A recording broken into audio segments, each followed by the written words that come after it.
Welcome, kind listeners, to Under the Banyan Tree. The live show where ancient epics meet modern minds. I am Leo, a yogini from the West. And I am Mayank, a rationalist from the East. Together, we journey through the Mahabharata from the retelling of Ramesh, Menon, epic of war, faith, and everything in between. Today, we are reading chapter 9, Amba, with the sankalpa of reading it from the point of view of possibility. Mayank, what's your definition or understanding of possibility? I'm going to give a very stupid definition. I personally feel like I associate it with probabilities, like mathematically, like whatever is mathematically probable. That for me is the possibilities in life. Very interesting, because I have a completely different understanding of possibility. Yeah, like for me, for example, like Sheldon says in Young Sheldon, that we go back home and we find $1 million on our bed. What is the possibility? Because the probability is quite low, therefore the possibility is low. Like that's how I interpret it. But I would like to listen to your interpretation. So my interpretation, it's more a chance that something might happen or it's able to be done. And many times I repeat this to myself when I'm in the face of a challenging situation. I always think and say it out loud. What other possibilities do I have? Because I think we tend to narrow our vision when we are in the face of a problem.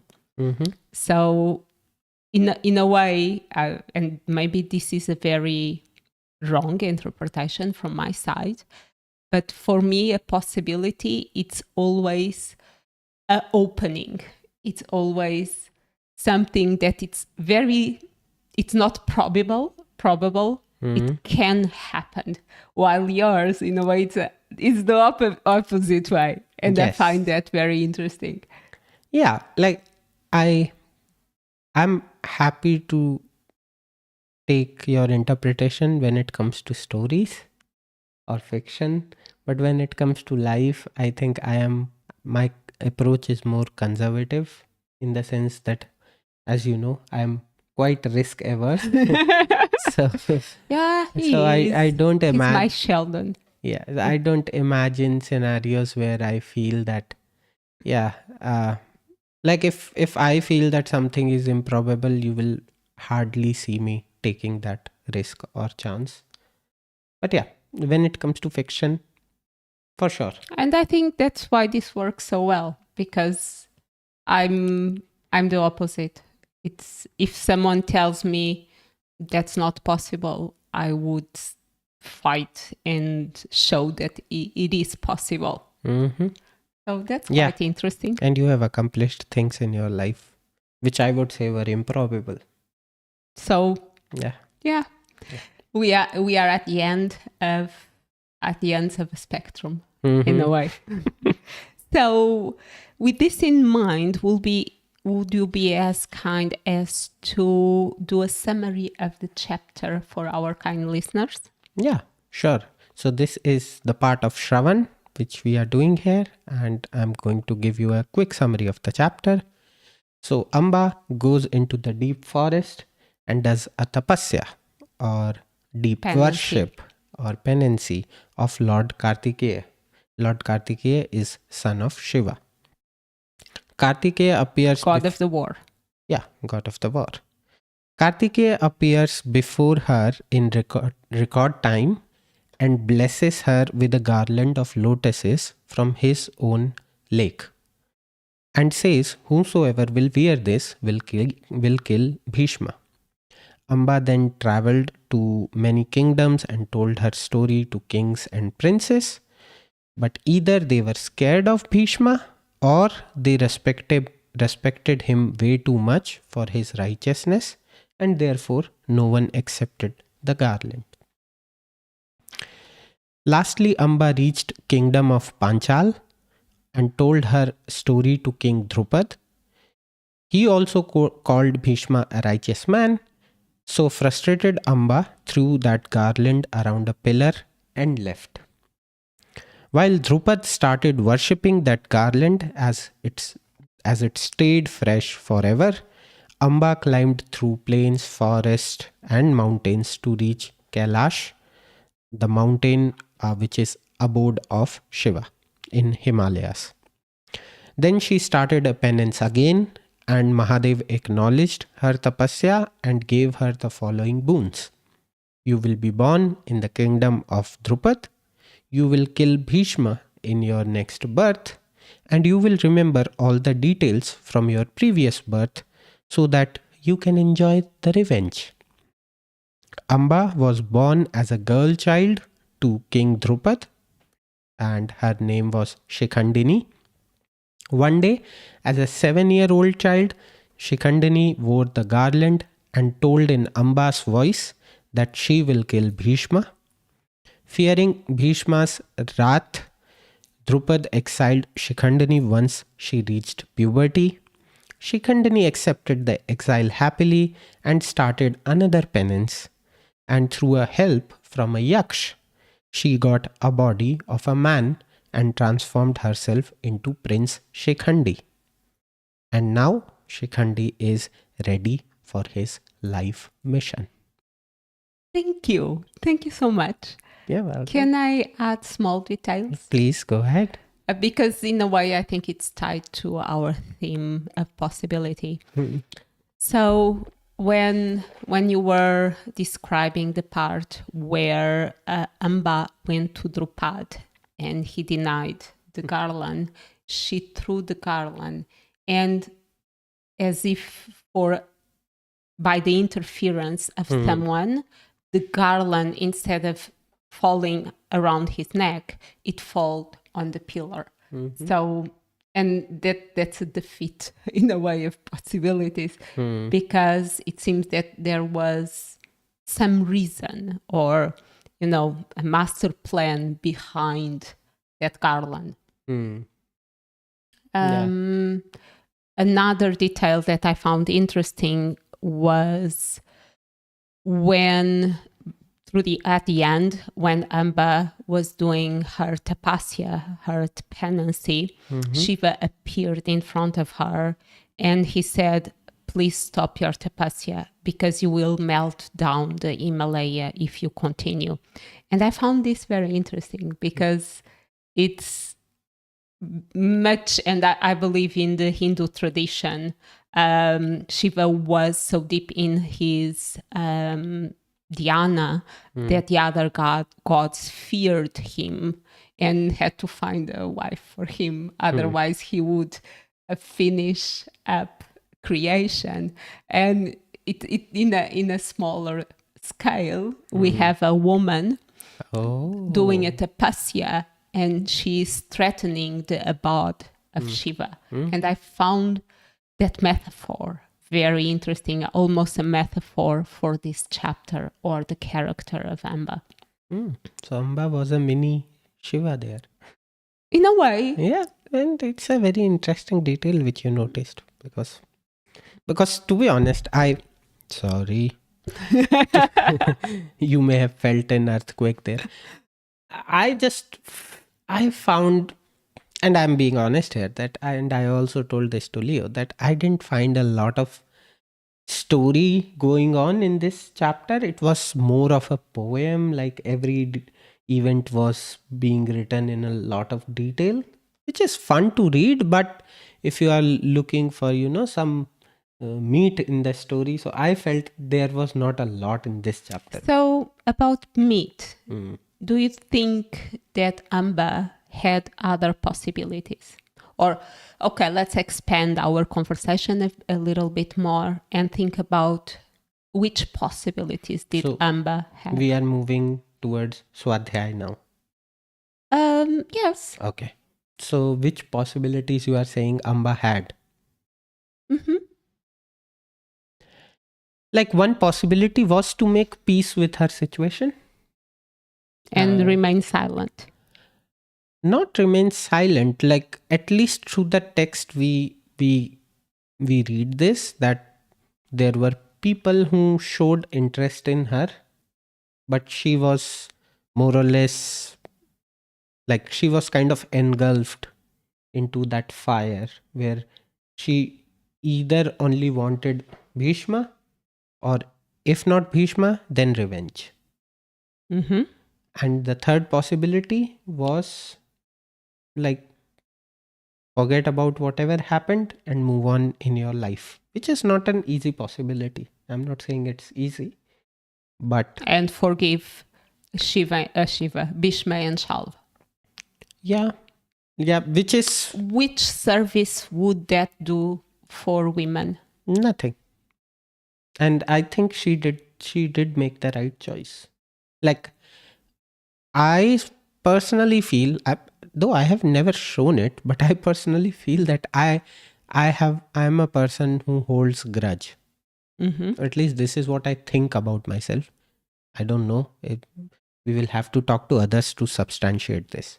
So I just feel that if she felt that such a big injustice happened to her, having a grudge, I just felt her grudge was a little bit misdirected.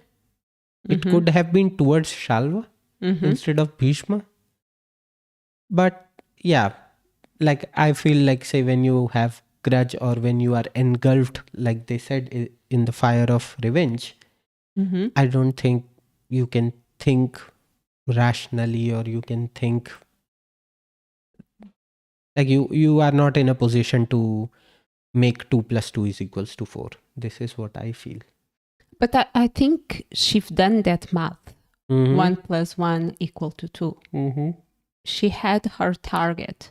And to from my point of view, and you mentioned that there was not many meat in this chapter.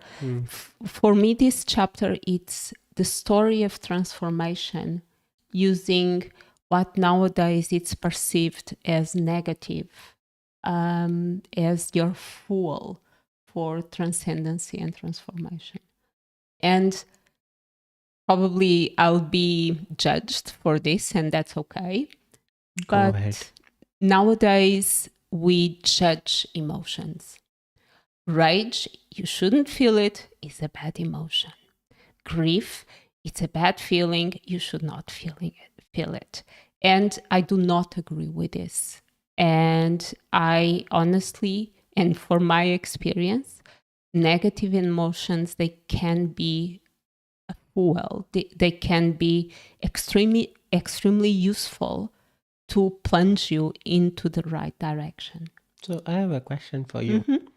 If Amba came to you for counseling at that point of time, what would you have offered her before she started her tapasya? I wouldn't give her any advice. If she's seeking advice, if she's asking that what should I do now, tell me, Leo, please. I will ask her what she's feeling, what's her grounds to do a self-evaluation, to bring self-awareness to her being. But I will never tell her what should her do or not do, because that's not my place. My place is to help the other person to get clarity. It's not to give answers. And do you think the path she chose, where she went through so many tough penance, was the right one? Like, as a neutral observer, what would you say? I think it was the only path that would allow healing within herself. Because, and I think she's done a great service to women, and she brings a strength and a power and a determination that it's labeled as obsession, that it's, I think some it can have some resemblance to Draupadi, but I'm not as kind to Draupadi, to be honest. And this is not related if I agree or not agree with her actions and her thirst of revenge or killing Bhishma, but it's more about her commitment. It's about her determination. And for me, and my experience is, sometimes we need to go through things that they look impossible in order to achieve something that it's the fulfilling of our being. And it's what I'm seeing in her. So going back to your question where you were asking what were the possibilities for Amba, like I gave the answer that just leave it alone. That was one possibility. I'm not saying she should have pursued it. I was saying that was one possibility. Can you think of any other possibility? Yeah, I see the possibility of her letting go of it and keep quiet and accept whatever men have chosen for her. The path of forgiveness of Shalva and Bhishma, and the path of revenge. And within the path of revenge, you have a world of options. And I think Kartikeya and Shiva directed her to take this on your own hands. And I have a question that I found interesting. So when Kartikeya gave the garland to Amba, I thought that the garland was kind of cursed. So whoever would put the garland on themselves, naturally their karma would be changed to kill Bhishma. Was this a wrong interpretation? So this is the thing. Like, I personally don't agree with this kind of philosophy in Hindu mythology, but and in general in religions, where like killing someone is a bad act. Okay. But killing Bhishma is an act of goodness, in the sense that ultimately you are giving him mukti or freedom from his cursed, from his cursed life. Yeah. So he will again become a Vasu. I don't like this philosophy in modern life because it allows people to, justify their extreme acts. No, I understand what you're saying. In essence, I feel in this story, in this context, even if that blessing is to kill someone, it is actually not a curse, in the way that ultimately Bhishma is living so that he can die and he can again become But my a Vasu. question is, if that's the fact, why she told her story? She could have picked the strongest kshatriya in the kingdom or in all kingdoms and given the garland to them. So I find this a very respectful action of her. Like in the sense of, she didn't have to tell the story. You are saying, so you are saying just don't tell the story, offer that garland to someone. I'm not saying that. You are saying that she could have done this. Yeah. But say those people may have asked, why are you offering this garland? From where you got it? I had people putting garlands around my neck without telling me anything. No, but she's a woman. So if she's... I'm a woman. But she puts a garland to someone, then it also means something in that context. And like we can just imagine, like for say the purpose of the storytelling, they say that, oh, it was an amazing garland which which smelled like this or which looked like this. So probably people may have a curiosity and they will ask her, like, from where you got it. So, and I think she was whatever she was planning to do, but she still was she just wanted, I think, because she wanted to feel that revenge completely. So that's why maybe for her telling that story was also important, that you are doing this task for my revenge eventually.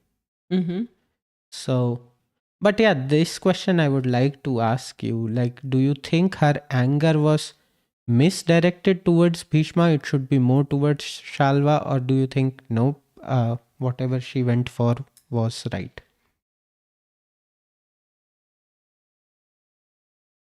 From a woman perspective, I think the anger should be directed at both.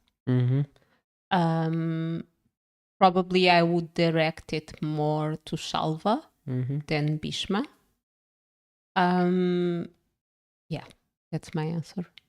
Yeah, like, I would say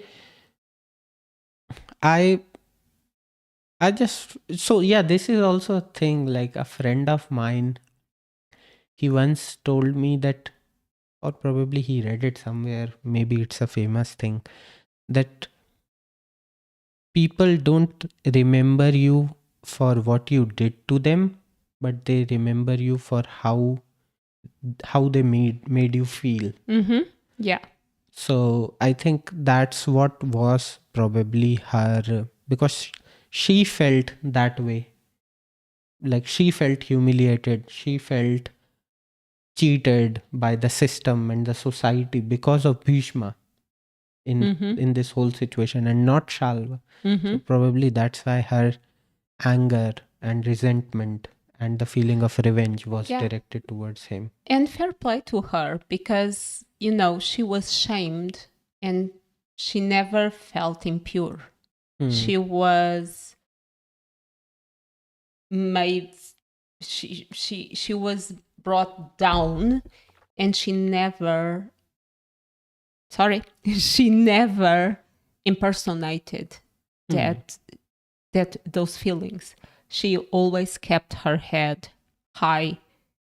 And for me, there's no judgment over here of right or wrong, but I find that very important, especially in this context. Another thing, and because you talked about religion before, was this chapter could only exist in Hinduism because of rebirth. No, like Indic religions, we can say, because there are other religions as well, like Jainism allows, but not Abrahamic.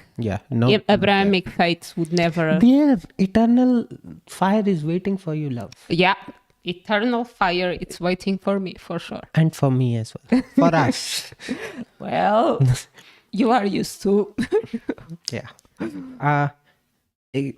Apart from this, where else you felt was the case of possibilities? So in her path, every encounter was a possibility. Every Gandharva, every Siddha, everything was a possibility. And for me, and this is a bit in line, it's my lesson. She never took the possibilities that the world offered to her, and she created her own possibility. And the possibility of transgender.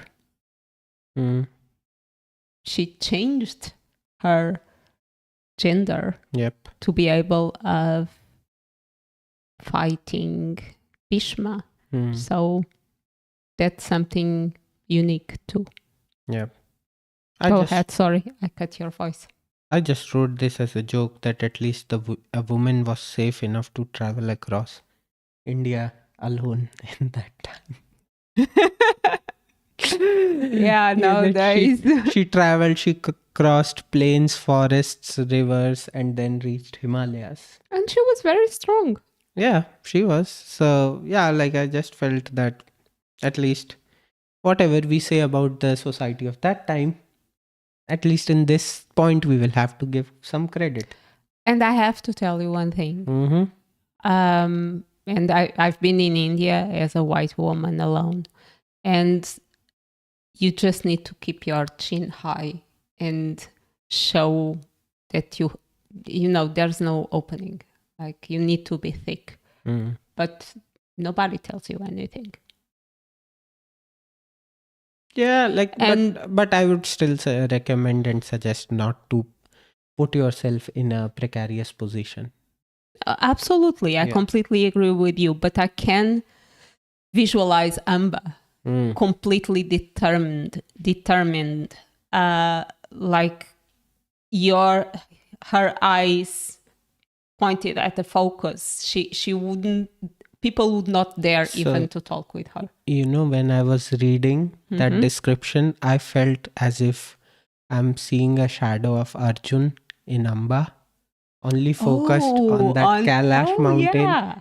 No, like amazing creatures and rishis and the sunrise and the sunset, and the whole moon. nature, nothing. So he was just focused about reaching that mountain. And so that part where I felt that this is like, that's a beautiful comparison. That was the first thing which came to my mind while reading. But to be honest, I was not able to find a lot about like the possibilities. I can think of possibilities in the way, like one possibility which I can think is that especially that transformation with the yaksh, like that for me was like I was just thinking about, you know, the people of those times where when you if you get a favor from someone, that favor is so much burden or something. Like in the notes it says that she actually changed. No, it mentioned that there's other versions that say that she exchanged. And that for me is a much powerful version.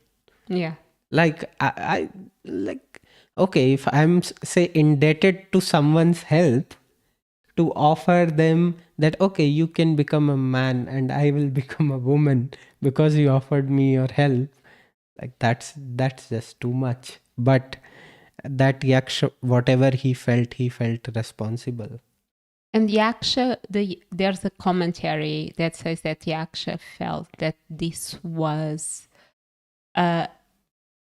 that was a request, or it was a situation that was created by Shiva because she was doing tapasya towards Shiva, and Shiva is worshipped by yakshas.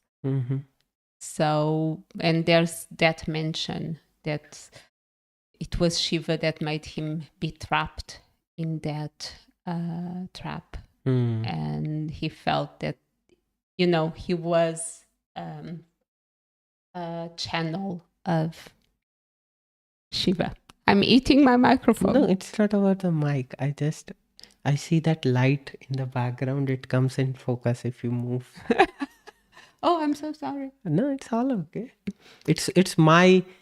You are too big. Yes.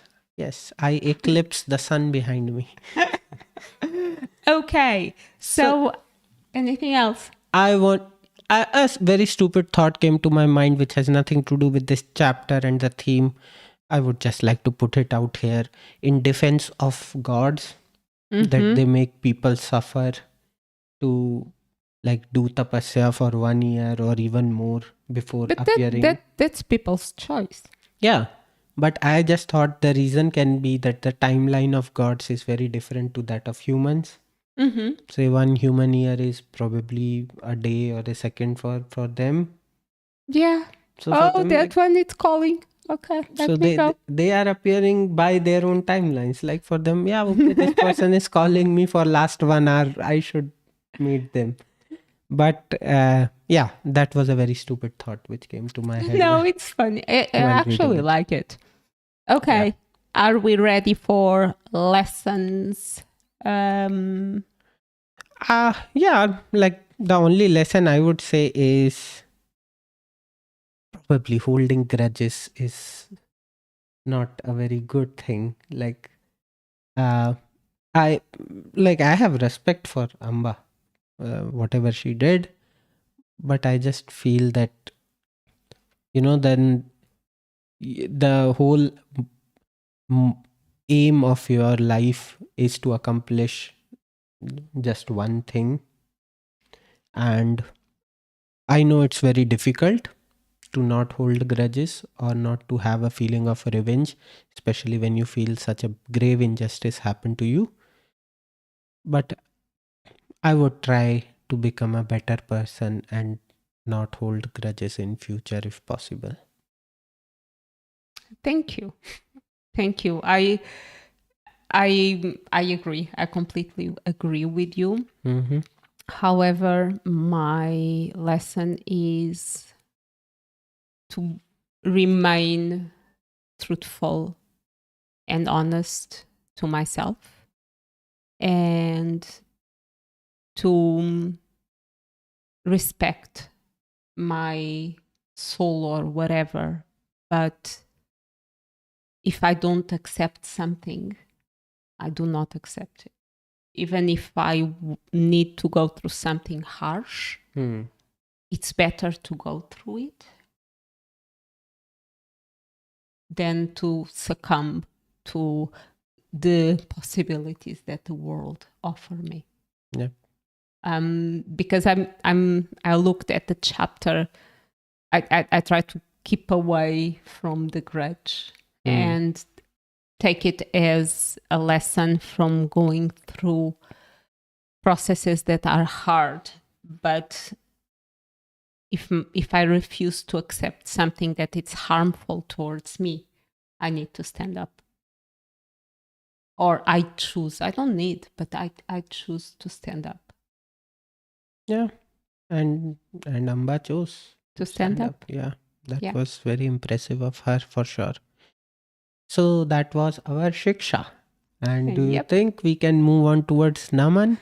Please go ahead and please be the first one doing the Naman. Yeah, like for me it was I was a bit conflicted between two characters, but I will go with Amba because she did a lot in this chapter. Like she did 3 penance in total in 2 births.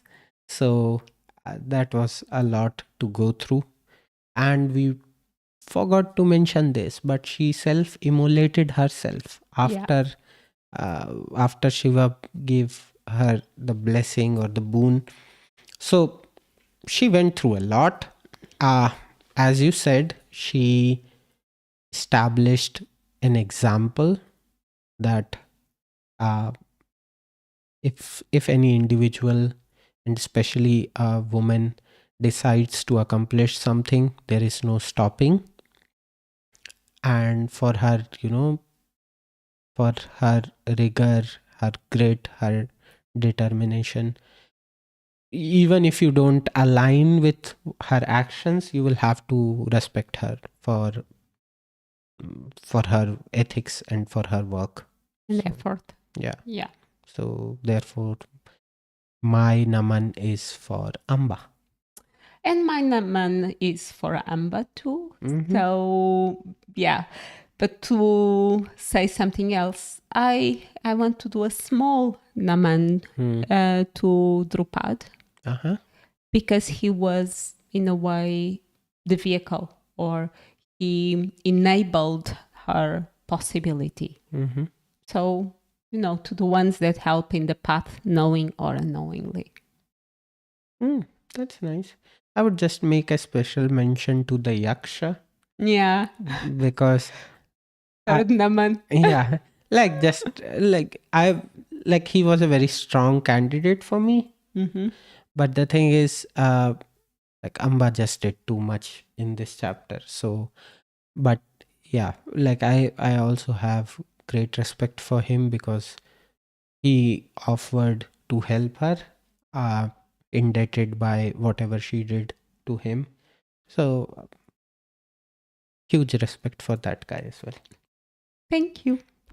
Okay, and I think we are done for today. Yay, a short and sweet episode. Yay! Finally. For a change. Yeah. So we'll be back next week with chapter 10, another solemn vow, but it's a solemn oath, and chapter 11, Satyavati's other son, with the sankalpa of reading it from the point of view of responsibility. Any call out? Just to like, share, and subscribe us. And stay tuned with us. Join us next week as well, please. Thank you. Namaste. Thank you. Namaste.